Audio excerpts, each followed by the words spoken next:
Hi, today I'm for the Galaxy A14 and I'll show you how to check battery temperature with Ampere app on this device.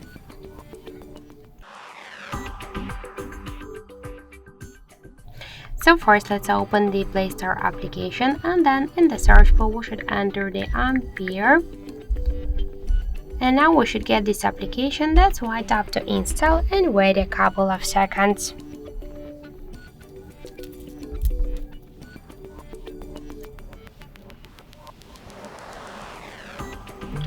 Then tap to open the app, click Yes I agree and pick close.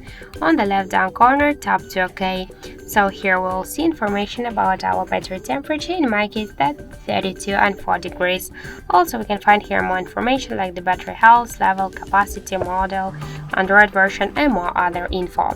So that's it, thank you for watching, and if you find this video helpful, don't forget to leave a like, comment and to subscribe our channel.